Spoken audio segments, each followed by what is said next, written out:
नमस्कार, मैं हूं आकांक्षी और आप देखना शुरू कर चुके हैं the Khatak digital news channel. परिसीमन का वो अंदरूनी सच जिसने राजस्थान की सियासत में भूचाल ला दिया है। क्या हनुमान बेनीवाल की सीट बदलने वाली है?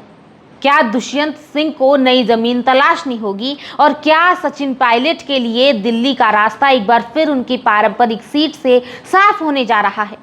जी हां, देश में लोकसभा सीटों के परिसीमन को लेकर चर्चाएं गर्म हैं। प्रधानमंत्री आर्थिक सलाहकार परिषद की रिपोर्ट के बाद अब बीजेपी से जुड़े एक स्टडी ग्रुप की सीक्रेट रिपोर्ट सामने आई है और इस रिपोर्ट ने राजस्थान के बड़े बड़े सियासी दिग्गजों की रातों की नींद उड़ा दी है।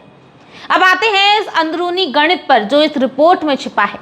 प्रधानमंत्री सलाहकार परिषद ने तो 38 सीटों का अनुमान लगाया था, लेकिन बीजेपी ने इस स्टडी ग्रुप ने 37 सीटों का ऐसा ताना बाना बुना है जिससे मेवाड़, मारवाड़, हाड़ौती और नहरी क्षेत्र का पूरा पॉलिटिकल मैप ही बदल जाएगा। मौजूदा वक्त में राजस्थान में 25 सीटें हैं जिनमें 4 एससी और 3 एसटी के लिए आरक्षित है, लेकिन नई रिपोर्ट कहती है कि अब एससी के लिए 7 और एसटी के लिए 5 सीटें होंगी। और इसी बदलाव में छिपे हैं वो सियासी झटके जो बड़े नेताओं को लगने वाले हैं। इस रिपोर्ट में सिर्फ सीटों का फेरबदल नहीं है, बल्कि विपक्षी ताकतों को रोकने का पूरा चक्रव्यूह है।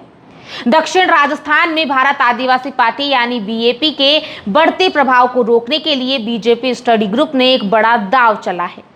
जालोर और सिरोही को अलग अलग सीट बनाने का सुझाव है, जिसमें सिरोही को नई एसटी सीट बनाकर बाप के काउंटर किया जाएगा।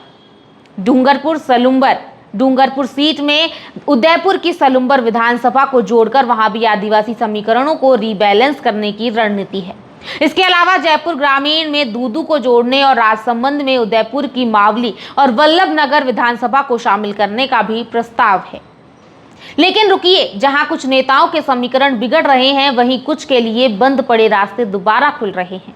सचिन पायलट के लिए ये मौका है कि दौसा लोकसभा सीट जो अभी एसटी के लिए आरक्षित है और जहां से मुरारी लाल दौसा लोकसभा सीट जो अभी एसटी के लिए आरक्षित है और जहां से मुरारी लाल मीणा सांसद है, उन्हें जनरल सीट करने का सुझाव है। याद रखिए, दौसा सचिन पायलट और उनके पिता राजेश पायलट की पारंपरिक सीट रही है। अगर यह जनरल होती है तो पायलट के लिए दिल्ली की राजनीति का एक बेहतरीन विकल्प खुल जाएगा। केंद्रीय कानून मंत्री अर्जुन मेघवाल की बीकानेर सीट को एससी से जनरल करने की सिफारिश है।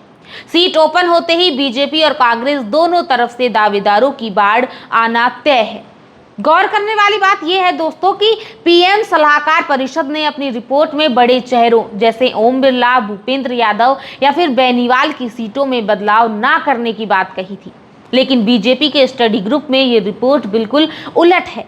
यहाँ कोटा से बूंदी को अलग तक करने का सुझाव दे दिया गया है और साफ है कि अगर परिसीमन आयोग ने इस स्टडी ग्रुप की सिफारिशों पर मुहर लगाई तो राजस्थान की राजनीति का चेहरा हमेशा हमेशा के लिए बदल जाएगा। नए जिले, नए समीकरण और नए चेहरों के साथ 2026 के बाद सियासत बेहद दिलचस्प होने वाली है। इस पूरे परिसीमन पर आपकी क्या राय है? क्या नागौर और दौसा के नए समीकरण जमीनी हकीकत बदल पाएंगे? कमेंट करके हमें जरूर बताएं और ऐसी ही अपडेट्स के लिए बने रहिए आपके अपने चैनल द खटक के साथ।